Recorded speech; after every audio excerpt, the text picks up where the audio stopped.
Hello student, SG online class में आपका स्वागत है। तो आज का जो टॉपिक है बीएड थर्ड सेमेस्टर का जो फर्स्ट पेपर है स्कूल मैनेजमेंट एंड लीडरशिप, उसके अंतर्गत आज का जो टॉपिक है वो है एकतंत्री और लोकतंत्री प्रशासन। यानी ये जो कल मैंने आपको बताया था प्रशासन तंत्र के रूप, उसमें जो था शासन प्रणाली के आधार पर, ये जो शासन प्रणाली के आधार पर दो भागों में डिवाइड किया गया था, एकतंत्री और लोकतंत्री। तो उसी को आज मैं डिस्क्राइब करूंगा। तो समझिए, पहले आएगा पहला पॉइंट, एक तंत्रीय प्रशासन। तो एक तंत्रीय प्रशासन क्या है, आइए उसको समझते हैं। यानी ऑटोक्रेटिक। तो ऑटोक्रेटिक जो होता है, इसमें जो सत्ता होती है, शिक्षा की व्यवस्था की जो सत्ता होती है, एक व्यक्ति या समूह के अधीन होती है, जो शैक्षिक व्यवस्था को सुचारू रूप से चलायमान करती है और शिक्षा व्यवस्था का प्रसार करती है और उसको आगे की ओर ले जाने का काम करती है, जिससे कि समाज में रहकर समाज के कार्यों के अनुसार, समाज की देखरेख के अनुसार अच्छी प्रकार से शिक्षा को प्रदान किया जा सके।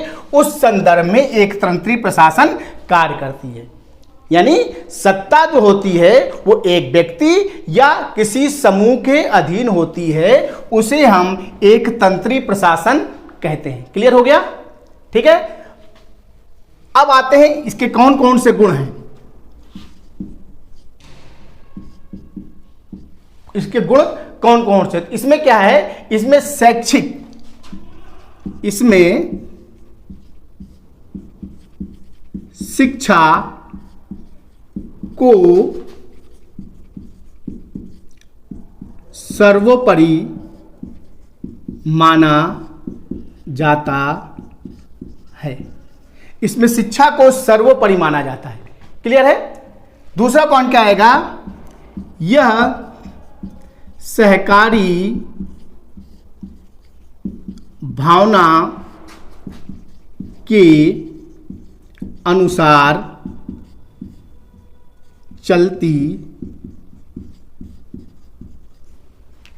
है। ये सरकारी भावना के अनुसार चलती है। तीसरा पॉइंट क्या आएगा,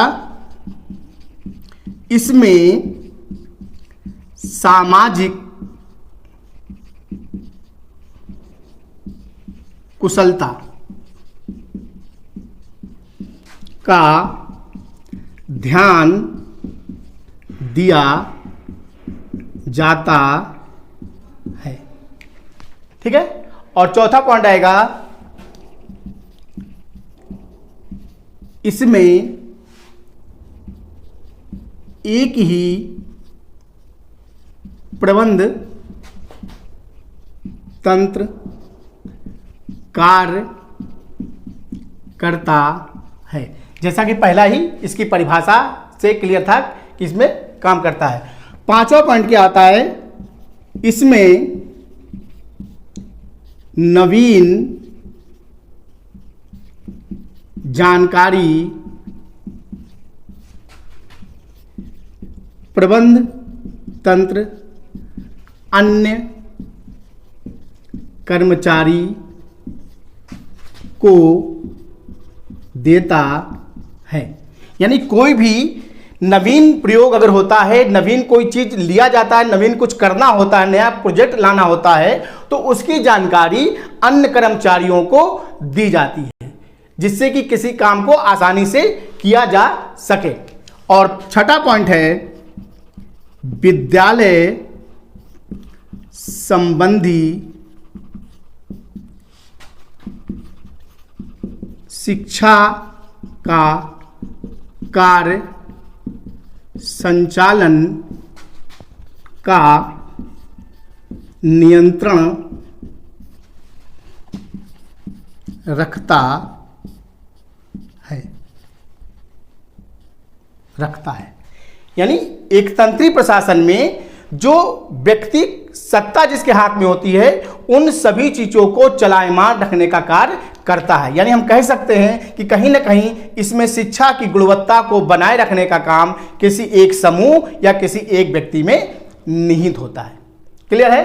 अब दूसरा पॉइंट आएंगे, दूसरा जो इसमें है लोकतंत्री प्रशासन, डेमोक्रेटिक एडमिनिस्ट्रेशन। तो आइए उसके बारे में समझते हैं। डेमोक्रेटिक,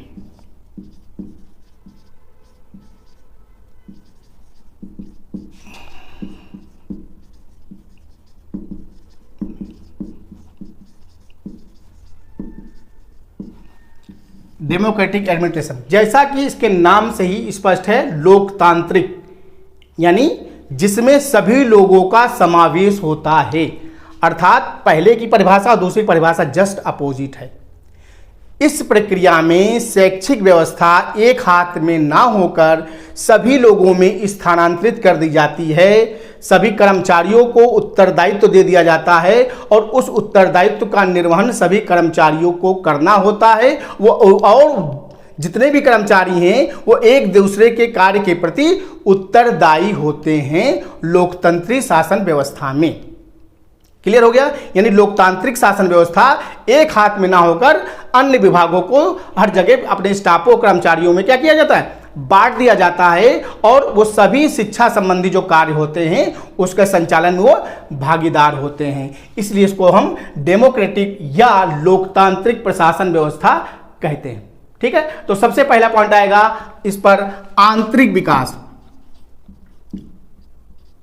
आंतरिक विकास पर बल दिया जाता है। इसमें आंतरिक विकास पर ज्यादा बल दिया जाता है। दूसरा पॉइंट आएगा, इसमें छात्रों का सर्वांगीण विकास